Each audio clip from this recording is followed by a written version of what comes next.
morning, students. Hello. Sorry you creeped out by talking. Good morning, everyone. No, I didn't look at you the way I been looking at you. Creepy, isn't it? No. It's creepy to me, my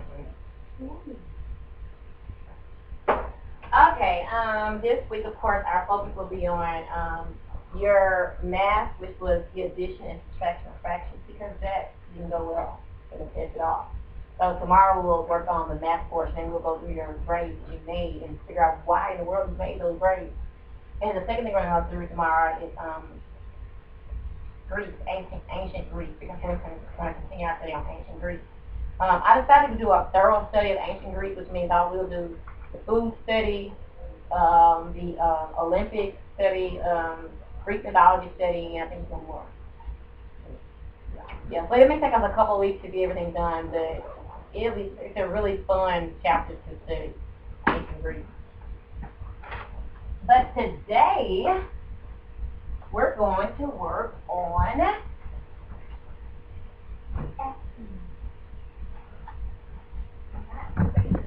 debating. No. We're not working on no debating. No. We ain't working on we're going to start on debating. no. It's called Persuasive Writing. I need you to take out notes with paper. I need to put more in.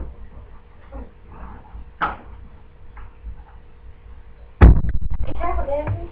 Where is it? Put it over there. We haven't done that. Persuasive writing. I need you to write that down on your piece of paper with that date that we discussed it, so we can all know that we discussed it.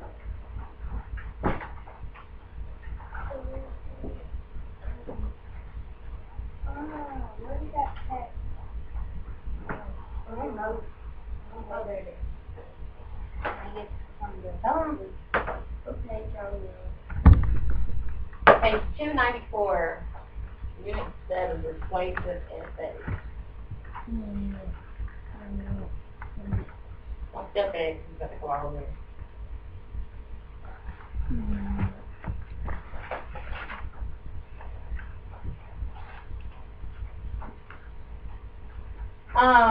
One thing I've noticed with this class is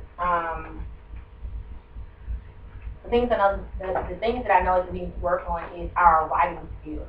Because at this level of your education, you should be able to write fluently, not just write fluently, but spell fluently and read fluently. Some of the words I've seen you misspell are words that are extremely easy, and that's a problem when you misspell easy words. Not only that, but I've seen a lot of you start words off with, or start sentences off with words with, excuse me, lowercase letters. And the first thing you learn in kindergarten is to do what at the beginning of a sentence when you have a word. What's the first thing you do at the beginning of a sentence? You capitalize your letter at the beginning of a sentence, and then you end the sentence with what? A punctuation mark. And what I think the first week of our, yes, punctuation mark. But the first week of our lessons, we discussed punctuation before. What four sentences structure? What kind of four sentence punctuation do you have? Exclamatory. Question. Imperative. Declarative. Interrogative. Very good, which is the same thing as a. Very good, is very good. Dead man. Very good, everybody. It's a real problem to me when I don't hear you speaking or I don't see you writing fluently. It's a problem to me. When you're doing reports up at the front of the class, or you're doing your reports in front of the school in the morning time during class time, are y'all listening? Y'all moving a whole lot. It's a problem when you cannot speak well. When I say speak well, I mean pronounce your words well. And not just pronounce them well, but deliver them well.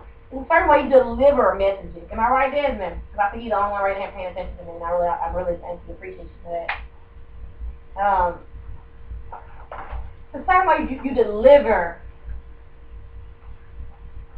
what you write or your project.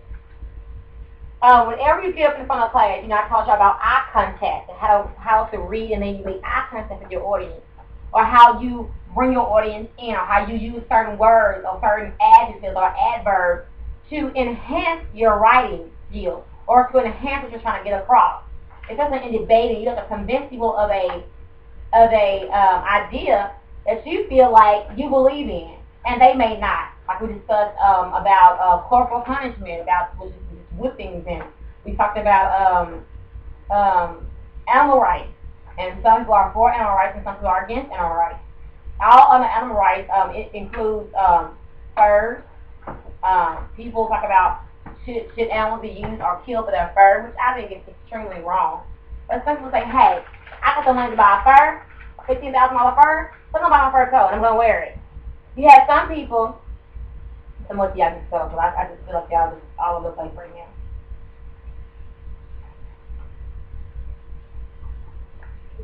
You have a group that's for animal rights and animal protection, protected rights. And they don't go out in these rich hotels and they're in Hollywood and they see all these stars walking around their fur coats. And guess what they do? They take a huge bucket of red paint and they'll dash this red paint on their fur coat. Which of course, if that was me, it'd be over. That's wrong. You don't dash on my $15,000 coat, $50,000 coat. But that people are extremely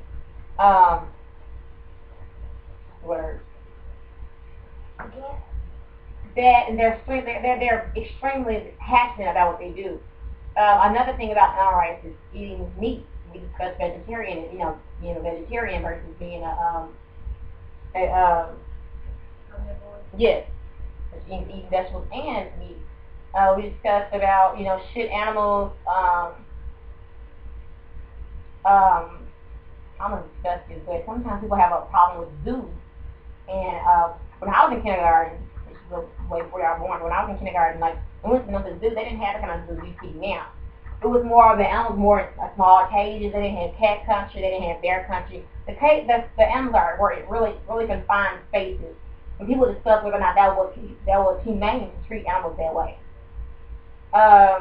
Another form of debate would be maybe about prisoners. What do prisoners deserve?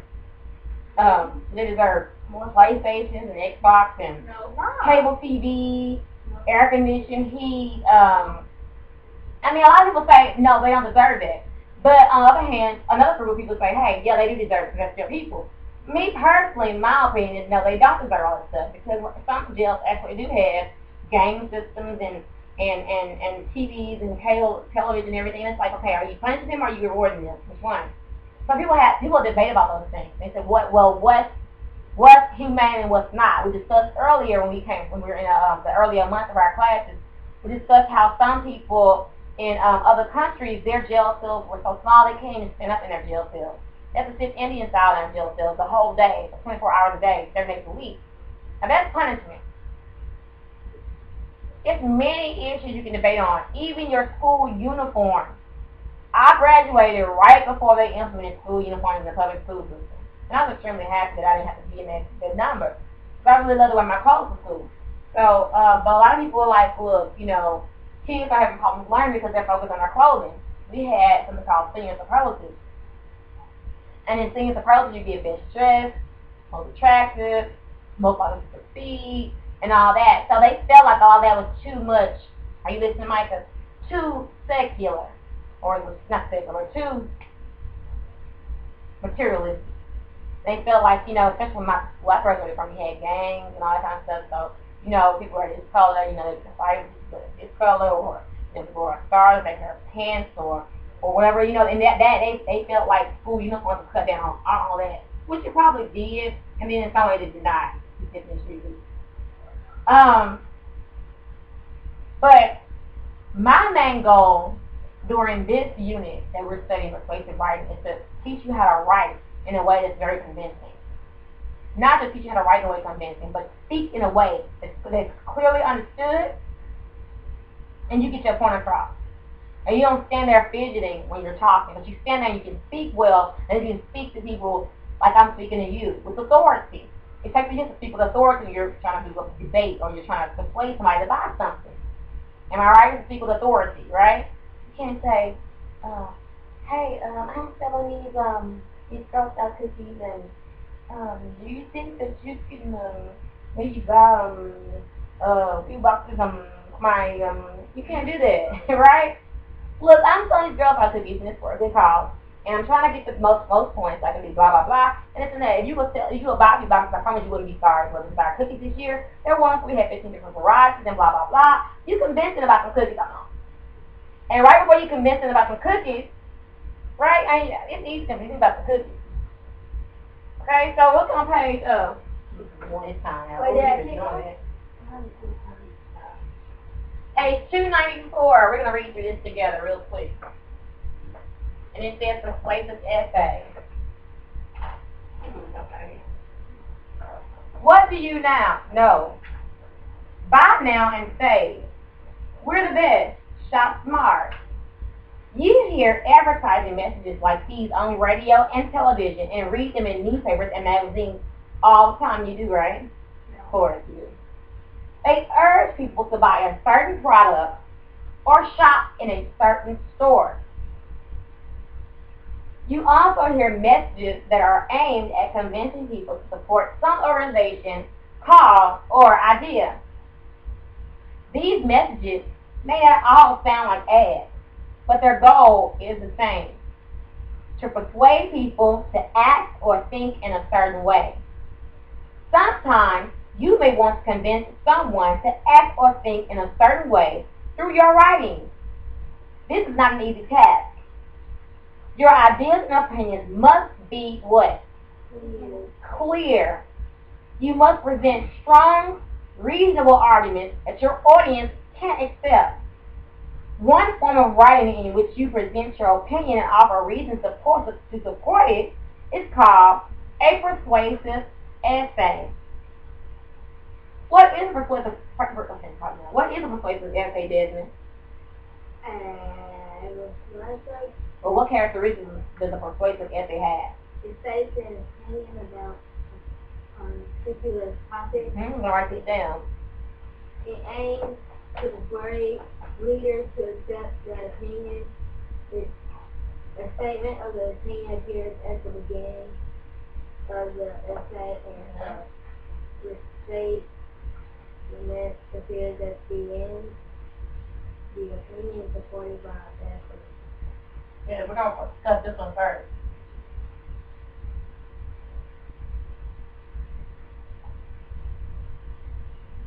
What's an opinion? What do you think about something? What you think about something. What do you think or what do you what? What do you think? Feel? Right? Mm-hmm. Believe? All those words are in there.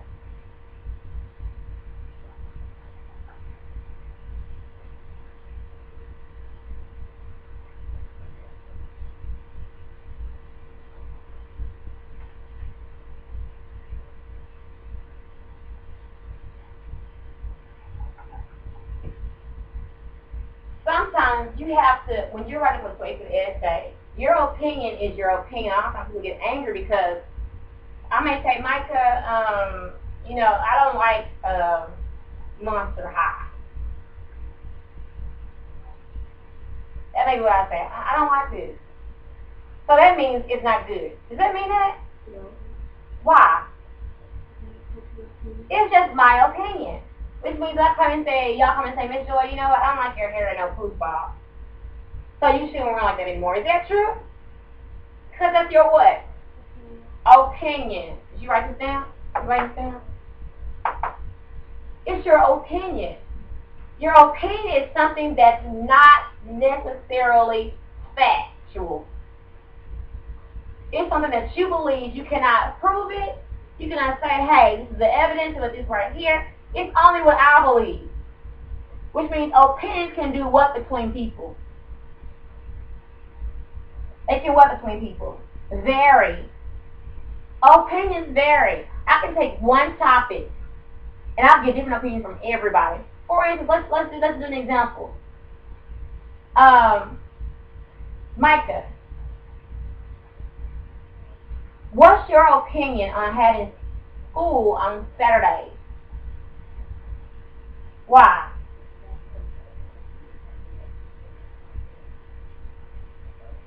Desmond, what's your opinion on school on Saturdays? really boring, so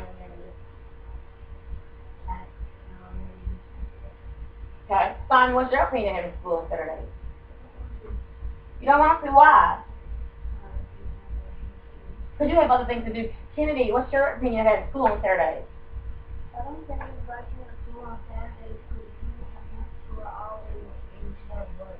Very good. Now, that's your opinion. Now, get this. You all feel the same way. You do not want school on Saturdays. Am I right? Yes. However, your reasons were different. Mike's reason was, I'm busy on Saturdays, and I want to sleep around, I want to have fun on Saturdays. Devin's reason was, I don't like school, so I definitely want to be here on Saturday. Simon's reason was, I'm busy on Saturdays. And Kenny's reason was, it's not fair you go to school all week and you deserve a break. Your opinions vary with same topic, same belief, but the reason you believe that was different. Now, guess what? I can argue with y'all and say, well, I believe in having school on Saturdays. So I believe it will help you to catch up on your studies. It will keep you up to date. You wouldn't get lax over the weekend and forget your stuff or forget your the things we discussed. I could argue with you about that. But yet and still, it's not right or wrong. It's simply what I believe. Another argument I can say, Micah, what's your opinion on having a vending machine filled with chocolate, chips, unhealthy candy? What's your opinion on that?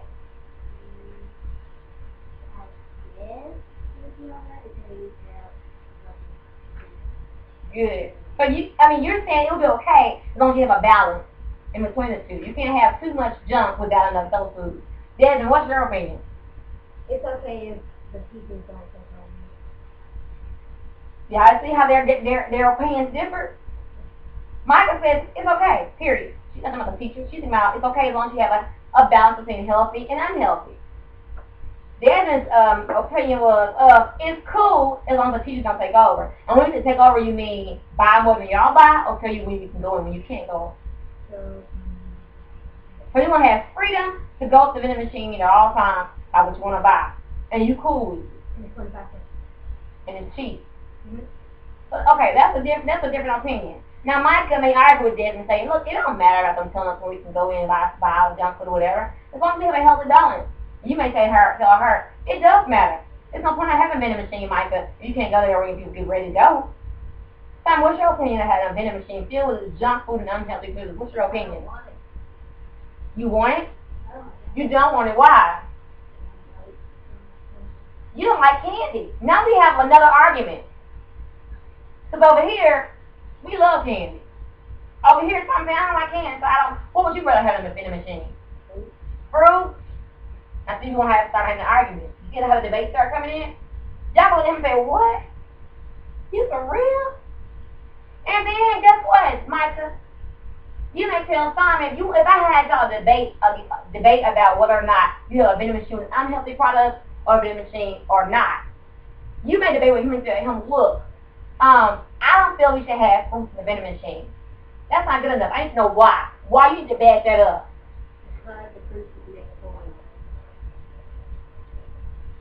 And then you have to come behind her and tell her, well, the way something's spoiling is you change it out every day. And then you come back with that and say, well, if you change it out every day, it's going to do what? Cost what? Money. More money. Because now we're buying fruit, so we're not going to use it. We're throwing away fruit and we're throwing away this. So you still have to go back and forth. But you take out facts, you start to debate against that. Now, if you told him, well, Simon, you're wasting money. I don't know why you're wasting money. You didn't say, well, statistics show that fruit during the month of October is extremely expensive. Why is it expensive? Well, because in this part of the country, it's freezing. And it takes more workers to get oranges out that's going to stay fresh. You see what I'm saying? You can start debating, but you have to have a reason why you debate. I just can't say, man, that's stupid, man. Man, no, wow, I don't know. I just don't think it's cool. Mm-hmm. You gotta debate back and forth. Kenny, what's your stance on having a vending machine with all these unhealthy products? No, and why? Because it's junk food and you can end up with diabetes. Very good. Now she's talking about health issues. She brought another issue in. She brought health issues in. Now she's saying diabetes, which is a really good thing. Because if you're saying diabetes, and Mike's over here saying, well, hold on, because now you get you a partner. You and Simon don't think it's good. But your reason is different. He said he don't like candy. You're saying it's unhealthy. Mike is saying it's cool when you have a balance between healthy and unhealthy, and Desmond, he's just saying I want to teach that something to do with it. So your arguments are different. And diabetes is it's an extremely good argument because you can start going into the statistics between how many children in elementary school, but from the grades of 7 on down, how many of them have diabetes, how many of them have high blood pressure. You can go into those statistics and actually have proof and say, look, I looked this up and it says this and that and this and that, blah, blah, blah. He just got some junk about twice like this. Exactly. See, y'all see where debates come in now. Another conflict with debate is people don't know how to debate healthy. Usually when people start debating, they want to argue. There's a difference between argument, persuasion, and debating. An argument turns into an argument is a debate that just turns completely. It's out of hand. And one person is not doing what the other. Listen. You know, you tell Mama, just listen what I gotta say first. You just told me everything, you're not even listening. You say, hold on, I ain't gotta listen to you, a child. You live in my house, under my roof. Right? And then you have an argument going on. Same thing when you get married, when you're with your spouse or your husband or your wife, you're saying, look, babe, I feel like you should go and buy this stuff right now. You're going, hold on, I want to go buy this, it's my money, blah, blah, blah. Hold on, it's our money because we're one, blah, blah. We start arguing. People do not know how to disagree or agree to disagree. So what debating does, Micah, it teaches you how to agree to disagree. Healthy, in a healthy way, without getting into an argument or a fight. So if I have Candy debating against Dad and shaking into, man, shut up. That's when it comes to argument. Because now you just turn mad. I already know it's gonna happen. Your emotions have flown off the handle, and y'all is out of hand. And argument turns to what? Fight. Argument turn into a fight. You'll be surprised how many fights could be avoided. Just by, somebody step on your shoe, you like, dude, for real? You didn't see my shoe, man? And you like, man, now the other person say what? Oh, man, sorry. Say, oh, man, we all in my face. And then all of a sudden you're in the argument, you say, look, I'm sorry. Right? You can do that today. What? You can do the debate today. We can do the debate today. Oh, I think it's... What time I called it? Like, show, and the boy has apples, and he had to trip, and the apple got on the other dude, and the other dude put back and forth, and then once he said, oh, it's all right. Can we do debating right now? Well, yeah, that's another thing about school uniforms, why they took a lot of the, because everybody was wearing people were actually killing people over shoes. Once they told him like shooting dead. Like it was one boy walking to school and they killed him over some Jordans and they decided that this is ridiculous. It's ridiculous. So yeah, people handle situations differently, and I try my best with conflict resolution. Should I handle things a different way?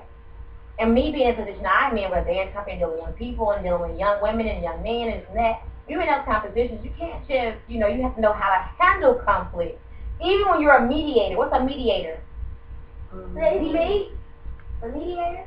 Not a mediator. A mediator. Oh, a mediator is someone who's between one side and the other. And they're saying, okay, look, we're going to come together in the middle. We're going to meet in the middle to agree with something. So we were talking about like a therapist. So if I have two girls arguing saying, hey, no, man, ain't good, no, she come on, for me, she come behind my back. I'm like, hold on, y'all. And she's like, hold on, she did it first.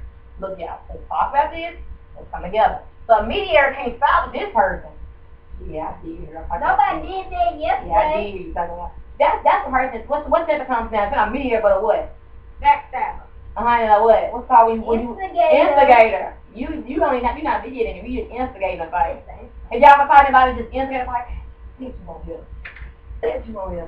I did them before. That's an instigator. You just said about you? Instigator. That's a mediator. Okay. A mediator brings peace and compromise and let people together. I personally just want to fight you. That ain't no me there. There was this car that was passing, and I was walking, and then my mom said, stop, and he kept going, I was like, come on, hit me if you bad, hit me if you bad, and he said, and then my mom said, and it was a Caucasian man.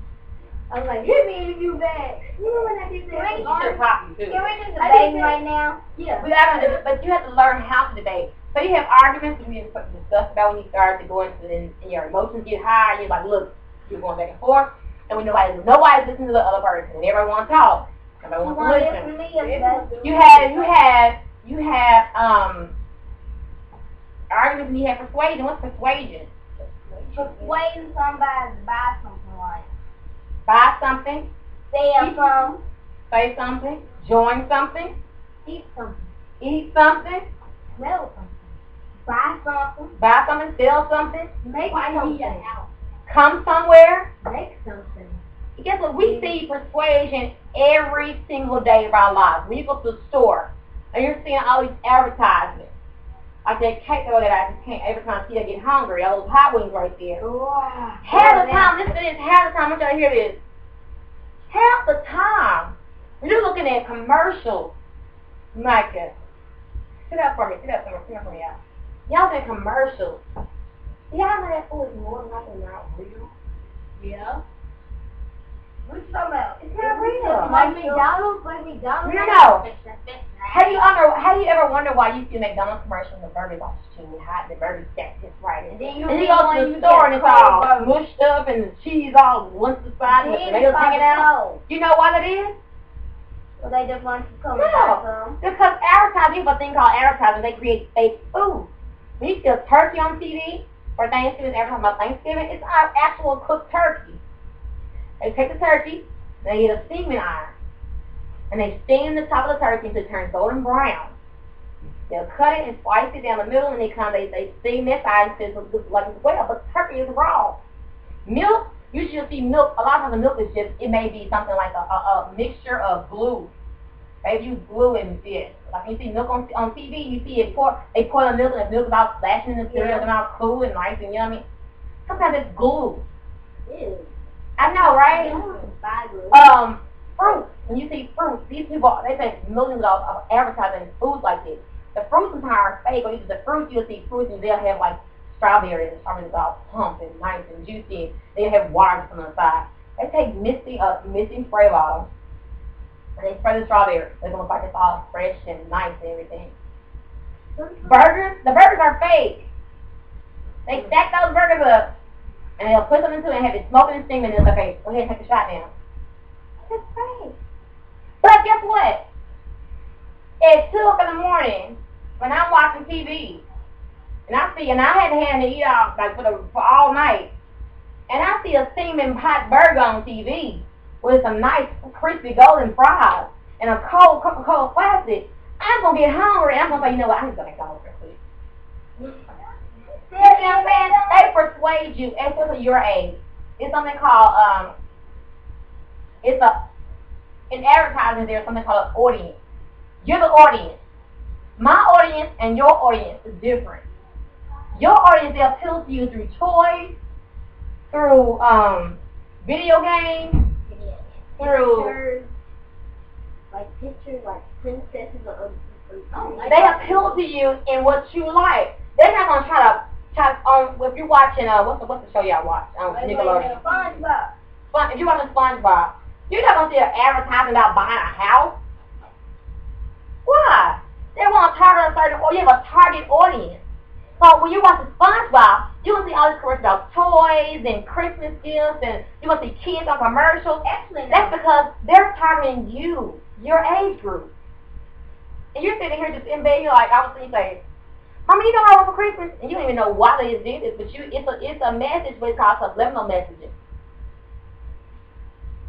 People have did research, and they'll sit somebody down, they'll show people, like they'll have like a bunch of pictures that are on the screen. And between each picture, they'll show a Coca-Cola. It'll be really quick. They'll flash a bunch of pictures and say Coca-Cola. Picture, Coca-Cola. Picture, Coca-Cola. And they're glad, they're like, what was that about? Oh, we watched the picture about this and that. They want Coke. Like, why you want cold? I don't know, I'm just craving a cold. It's because they use subliminal messaging. And you don't even know they're doing it. So they like brainwash people? Yes. I mean, it's a mild form of brainwashing. Did you ever watch, I don't know if y'all probably young. Y'all know Drake and Josh, Dr. Drake and Josh? Yeah. Okay, well, if you ever watch Drake and Josh, on Drake and Josh show, they're always eating fruit. You'll see them eating grapes, you'll see them eating bananas, you'll see them eating apples or something. Or you see them making a smoothie. And the reason they do that is to get young people saying, okay, I want an apple, I want some grapes, and it works. You don't know it works, because you're not thinking about it. But once you get done watching, it's like, I'm really craving some grapes. And that's why. And they target you because you're going to be the ones watching that show. Now, as for me, what I'm watching, I love to watch David Perro's The Wedding, My Fairy Tale Wedding, and I like to watch Bridezilla. They're not going to commercialize some Xbox on TLC when I'm watching the Bridezilla. What they going to advertise? What kind of advertising going to come on? David Bridal, advertise commercials, floor commercials. All kind of commercials going to come on. Okay, exactly. So whether you know or not, TV is extremely subtle, and they like to make money. Now, your age group, they target you the most because they know once you see those advertisements, they'll say, "Mama, can I get this? Mama, I want this." So you're the largest target group of commercials and retailers. So you know you're gonna get your parents to buy that stuff for you. If you watching TV, they don't have a 50-year-old person advertising your clothes. Where from your age? Like kids on the school bus? You have people your age. Why would you even want to buy some clothes you see a 50-year-old person wearing? You're not gonna want to. So as you persuade somebody, you need to always think about your target audience. Now, who am I trying to reach? You want to get back in your cage? Come on. Can I get up one? Come on, man. You want to He's quick when he wants something. No. You want to get back in your cage? Can I get up one? Oh, yeah. I only watch the behind the show. I only watch Criminal Minds or Cops. He's behind the cage. Can I get him into it? Where can I get him? Run, boy, run. Run, boy, run. Do you want to get in your cage? Yeah, come on. Run. Stop stunning and running. Can I get him into it? Yeah, go ahead. Okay. You want to use the easy one or the hard one? Run. That's why you scared him. Run, boy, run. I know you're right there. I'm gonna trap him. Nuh-uh. I'm gonna trap him. That's what I do all the time. Yeah. Thank you. Come on. You just love Desmond, don't you? No. You love Desmond. No, he had to trap him first. There you go. No, he won't get it.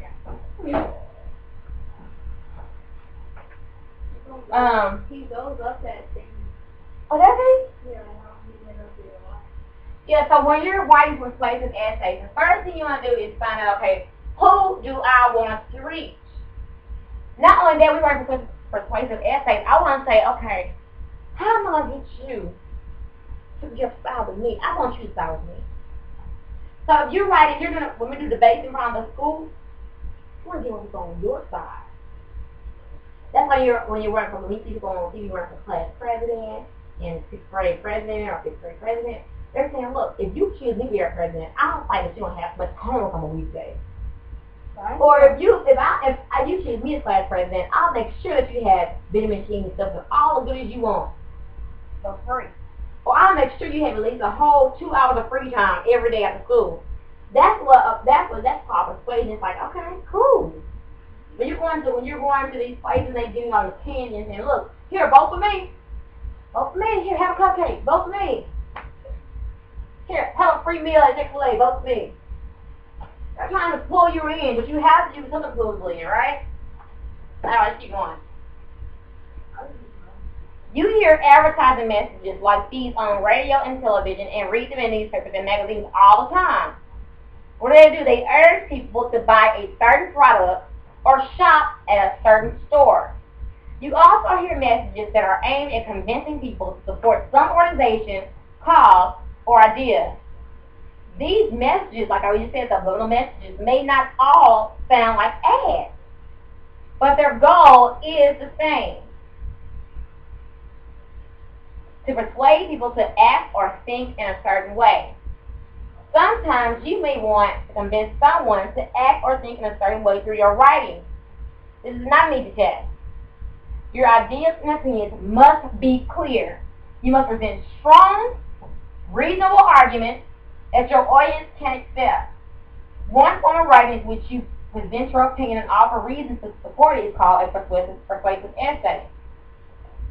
Alright, we already said that persuasive essay is an opinion about a particular topic. It also aims to persuade readers to accept that opinion. So I want to get you to believe what I believe at the end of the day. And I want to get you to believe more people, I want to get more people to believe me than the other person that's against me. They have to appeal to their senses and appeal to their what they want. A statement of the opinion appears at the beginning of the what? Yeah, follow along with me on page 295. A statement of the opinion appears at the beginning of the essay, and the restatement appears where? At the end. At the end of the essay. The opinion is supported by facts or what? Examples. You will find examples of persuasive essays in many areas of communication. A newspaper or a magazine usually has an editorial page that prints the opinions of the editor or publisher. Letters from readers express agreement or disagreement with those views. Columnists also write persuasive essays, giving their views on, say, opinions on a variety of controversial topics. So what we just kept saying. Politicians, yes, often deliver speeches that are really persuasive essays in spoken form, and they do. Many of those speeches are broadcast to a nationwide audience, while others are addressed to a particular audience. If a speech is noteworthy, it may be recorded in print for future generations to read, like we're going to read about Vincent Mountaintop speech. Inaugural addresses of President Lincoln and Kennedy are examples of such speeches. That's what we got to read. Number one, what examples of persuasive essays have you read or heard lately? Have you heard anything lately, the advertisements or anything like that? Oh, no. Think about it. Don't just say no. Think about it. You have. On TV? Anywhere. Read, heard, Wendy's. Wendy's. Can you give me an example? What do you mean? Like, they say sometimes Wendy's, the flat cheese grilled burgers are better than the Baconator. Yeah. And you hear, what are you using a bunch of what? It started with A. Adverbs. Adjectives and adverbs, better than. She nice, hot, and cheesy. Those are adverbs and adjectives. They use that to just They cook it quickly. I know. Quickly. But I have to wait long, right? Now we call this microwave generation, which means when people used to take a long time to cook dinner, now people microwave everything. I had some microwave pancakes this morning. How can you microwave what? Man, it's just out. Microwave pancakes. We're called the microwave. This is microwave age. Everyone, everything right now. If I was waiting in line at McDonald's for 10 minutes, I'm going to trip out. I want my McDonald's right now. So they have to rush all the McDonald's lines. So you're getting your fries, so getting your ketchup, so getting your napkins, so getting your straw. And then you have to go back to McDonald's and tell somebody else because you just got your stuff. But you want the fast stuff, right? Now, we used to have to do what? Heat up pot pies and chicken pot pies in the oven. Microwave 5 minutes. Did y'all know we used to cook popcorn on the stove? Yeah. Yeah, on the stove, girl. You pour the popcorn kernels in the pot, put some oil in there and pop it. It's good. But now we have what? Microwave popcorn. It's already time to pop no popcorn. I'm in a hurry when I use the word. Everybody's in a hurry now. So yeah, quickly is definitely an adjective. Adverb they use. A whole lot. The McDonald's mighty thing. They're horrible. Yeah. Hey, They nasty. yeah, that's horrible. It's like pepper and it's Like gross. the Sonic pretzel hot dog thing. Horrible. I only use the chili cheese. Horrible. Did you try the peanut? You know all those places I say? Yeah. I tried the peanut butter and jelly and the peanut butter and bacon. Bacon. The peanut butter and bacon. And peanut and bacon. You serious? horrible. Yeah, you just bacon bits in it. Mm-mm. It's good. You get what the you crunch. said. You know what? I'm I saying eat he something would. strange. You wanna know what I eat from? But it tastes like nacho chili cheese fries. I'll put some French fries like from China in, put them on a plate, then I give it some spaghetti. No, it's not. And then my mom said, We got a bag of Doritos. You just get some salsa in there, cheese, and It's probably good, but the goodness stuff I just broke. no, it's not. That's my opinion though, right? She said it's good, I said it's gross. But I mean, she can try to convince me of that and say, look, here, taste this, and I'm like, I'm not gonna taste this. What do you mean?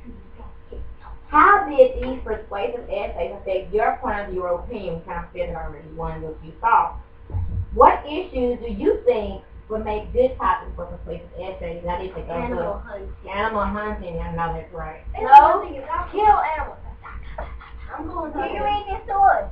Why we got to read this? Rick still gonna be. I'm going I on. feel it's my uncle. That's too long. I'm so serious. Too much. I 32